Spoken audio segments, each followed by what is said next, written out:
Brisa benfazeja que afasta as nuvens negras, vento da vida na tarde de sol, vento que afasta a escuridão e devolve a luz do dia, vento suave que encanta e brilha, vento da morte na tarde de chuva, vento que deixa inundar a cidade, vento que destelha a casa do traidor, que assovia, destrói e mata.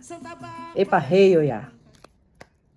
Bom dia, bom dia, bom dia, gente! Como vocês passaram de semana? Essa semana nós temos mais uma deusa, mais uma divindade. Gente, eu chamo de deusa, divindade, Devi, orixá. Vocês entendem que são tudo, né, a mesma coisa. É só uma questão etimológica, mas é igual, a mesma coisa. E hoje a gente vai falar de uma muito especial, que é esta aqui, Oiá ou Yansan. Eu não contei pra vocês, mas eu tenho tirado no tarô as deusas e saiu Yansan essa semana.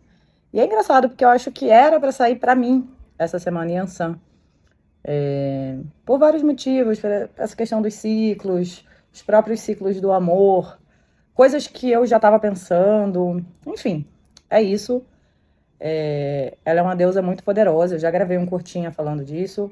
Yansan não é branda, não é calmaria. Ela tem uma energia, a mudança, porque ela é associada ao fogo. Ela é associada aos ciclos em si de morte e renascimento. O número 9 é o número dela, então é o número da mudança. Ela está associada aos 9 planos de existência, né? Os 3 planos superiores, os 3 planos medianos, que são esses que a gente vive, e os 3 planos inferiores. Ela está associada a todos os elementos da natureza, então ela é considerada, ela é uma deusa considerada a criação e a destruição, né? A geração do universo. Então, nesse sentido, ela é o útero, né? Então, ela também está associada à gestação, não à maternidade, tá? À gestação, ao gestar. Vocês entendem que gestar é um ato criativo. Maternar é outra coisa. Gestar, a gente pode gestar muitas coisas, gente, para além de crianças. Então, ela está associada, ela tem essa associação de gestação, de criação, de transmutação. O fogo é aquilo que molda, muda, transforma, mas não pela facilidade, tá? Então, ela não é uma deusa que vem e acalma, ela é uma deusa que é vento de tempestade, gente, que vem e derruba, rasga tudo, tira tudo de dentro, tira tudo do lugar. Porque às vezes a transformação é sobre isso, é sobre tirar tudo do lugar, olhar e vai ser completamente outra coisa. Então, eu vou convidar vocês a começarem a se conectar com essa energia de Yansan, a trazer as respirações mais longas e cada vez mais longas, a começar a fechar os seus olhos para o mundo exterior, abrir os olhos para o mundo interior, fechar os ouvidos para o externo, abrir os ouvidos da intuição, da conexão. Enquanto vocês estão de olhos fechados, se puderem visualizar, né, uma tempestade mesmo, de nuvens pretas, de raio, de vento, poder da natureza, como a gente se sente pequeno quando a natureza está assim, furiosa. Yansan é essa fúria da natureza, tá? Então, assim, se puderem visualizar isso e se conectar com essa energia que vem dela, e eu acho que eu precisava um pouco dessa energia, começa a se conectar. E eu vou contar uma história de como Yansan conhece Ogum, que foi um de seus maridos. Então, vamos escutar a história. Um dia, Ogum estava caçando na floresta e avistou, assim, ao longe, um búfalo, correndo, vindo em sua direção. E, imediatamente, ele se prepara com seu arco e flecha para matá-lo. Mas antes que ele conseguisse acertar o búfalo com a sua flecha, e sem que o búfalo percebesse também que ele estava ali, esse búfalo para, tira sua pele, e de dentro dela sai uma mulher belíssima, com muitos panos coloridos e adereços de cobre. E Ogum fica só observando, e ela retira sua pele de búfalo, enrola numa trouxa junto com os chifres e esconde dentro de um formigueiro e vai na direção do mercado. Ogum ficou encantadíssimo com aquela mulher. Então, o que ele fez? O que os meninos gostam de fazer. Foi lá, se apoderou das trouxas com a pele e o chifre de Yansan e a seguiu para o mercado.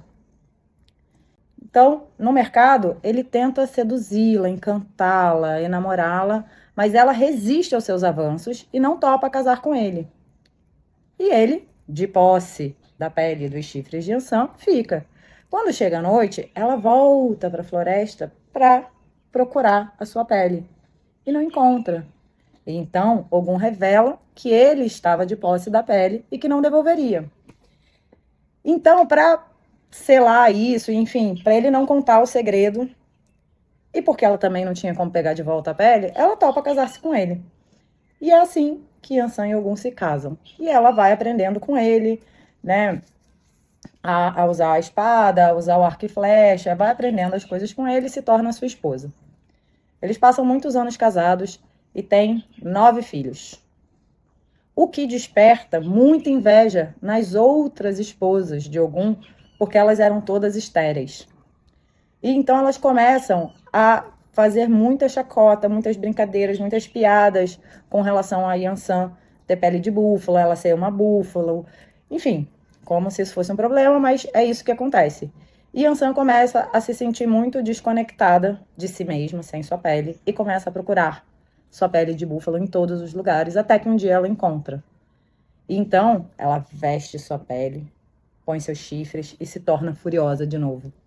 E aí ela passa por cima de todas as outras mulheres de Ogum e as mata.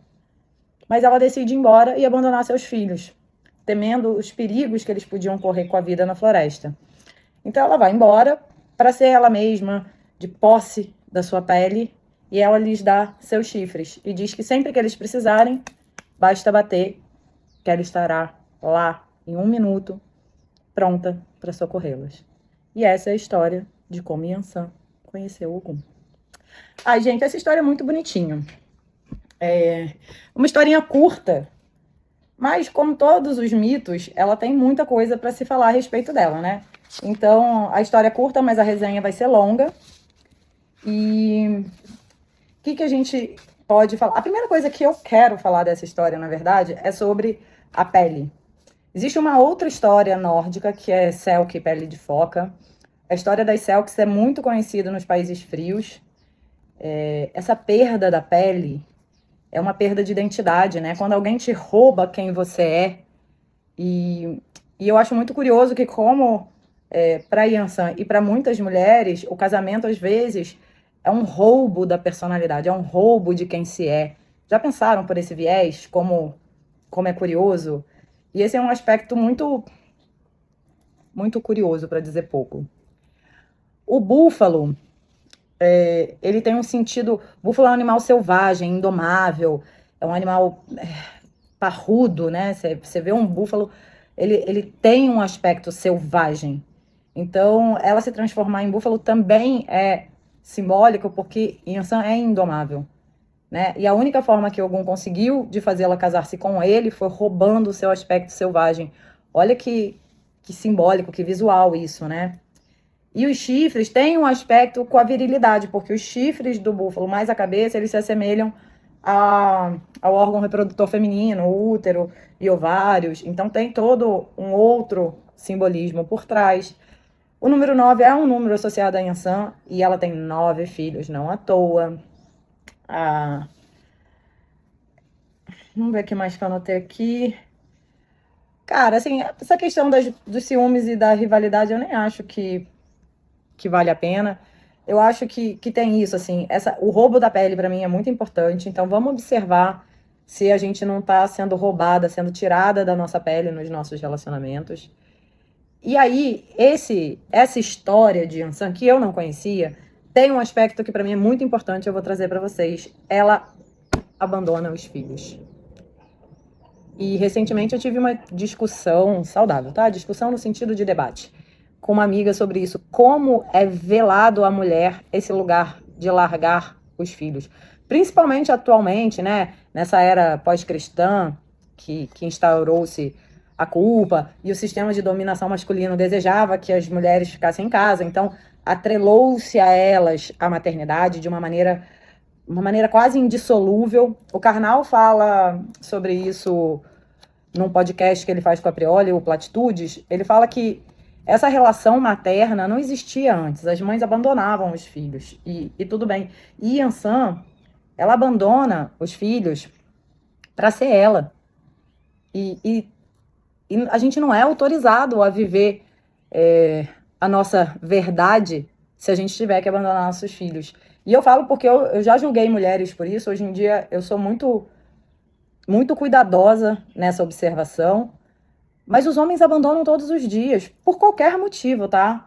Homens abortam filhos todos os dias, abandonam filhos todos os dias. E não tô falando todos os homens, gente, a gente é adulto, né? Não vem com esse mimimi, Letícia, mas eu sou um bom pai. Parabéns, você é um bom pai, ótimo. Vamos falar de estatística? Estatisticamente, homens abortam filhos, homens abandonam filhos para ter outro relacionamento, para ter sucesso na carreira, para viajar, para qualquer coisa. Mas a mulher que abandona o filho, ela é colocada num lugar de escárnio absurdo. A única coisa que eu queria falar sobre essa questão da rivalidade é assim, vamos ficar atenta, gente, à rivalidade feminina. A quem serve nós não gostarmos umas das outras? A quem isso serve? Será que serve a gente? Ou será que corrobora para o sistema que a gente vive? Então, eu acho que o poder de Ansan é esse. Ela era imparável, indomável. Ela era uma força bruta da natureza. E ela abandonar os filhos não é não amá-los. Ela falou, vocês toquem os chifres e eu volto para socorrê-los. Mas eu vou viver a minha verdade, como búfalo. E ela vai ter outros casamentos. E no fim da vida, ela vai conhecer o amor com Xangô. E vocês entendem a dimensão disso? Que é ensinar para os nossos filhos, e para as nossas filhas principalmente, que elas têm autorização para serem elas mesmas, independente de qualquer coisa. Isso tem sido muito importante para mim. Essa autorização para ser eu, essa autorização para vestir a minha pele. Eu recentemente voltei a ser cacheada, tá? Eu passei muitos anos lutando com o meu cabelo. E hoje, em terapia, eu descobri por quê. E eu me dei autorização. Eu já tinha me dado, mas hoje eu me dou autorização a ter esse cabelo, a ser eu, a fazer as minhas escolhas. E eu acho que é essa energia de Ansan, de Oiá, que é fazer as escolhas. Ela fazia as escolhas dela. Ela queria o conhecimento, então ela foi lá. Ela se envolve com Ogum. Ela se envolve com Exu. Ela se envolve com praticamente todos os orixás. Com o Baluaê, eu já falei no vídeo, com Logum Edé, com Oxóssi. Cara, e ela vai. E esses relacionamentos não são de uso, são de troca. Mas enquanto a troca existe, ela fica. Depois que deixa de existir, ela parte, porque ela é indomável. Ela é mais ela. Então, gente, se conectem com vocês. Procurem as peles de vocês nos formigueiros. Entendeu? Recuperem suas peles, seus chifres e vão ser búfalo por aí. Ensinem para os seus filhos que é ok querer buscar algo de si. E se vocês precisarem deixá-los um pouco, deixe-os. Tudo bem. Não estou falando abandone-os. Deixe-os. A gente, às vezes, não tem coragem de deixar o filho para ir fazer uma viagem de fim de semana. Deixar com o pai. Você está deixando com o pai, você está deixando ele com um adulto responsável. Mas é isso, a gente está imbuída de culpa. Então vamos nos livrar disso. Vamos se inspirar nessa potência que é a Yansan. E vamos viver profundamente feliz. Ok? Ó, ainda temos 2 encontros. Ai, gente, desculpa. Esse tempo tá meio de fim do mundo, então meu nariz tá horroroso. 2 encontros gratuitos em setembro. Próxima quinta e a outra. E outubro vai ter também, gente. Mas eu ainda não defini as datas. Devo manter nas quintas. Mas eu ainda não abri as inscrições. Então, tem inscrições abertas para a próxima quinta e para outra. Então, se inscrevam. É de graça, irmão. Das 20 às 21. E é isso, família. Acho que foi isso. Semana excelente para vocês. Um fim de semana maravilhoso, embora esse clima esteja meio de fim de mundo. Vamos se conectar com isso também. Essa é a nossa casa. Vamos tratar ela com respeito. E é isso. Semana que vem tem mais. Epa, eu, Aiá. Um lindo fim de semana. Sejam muito felizes. Divirtam-se. Beijo da tia.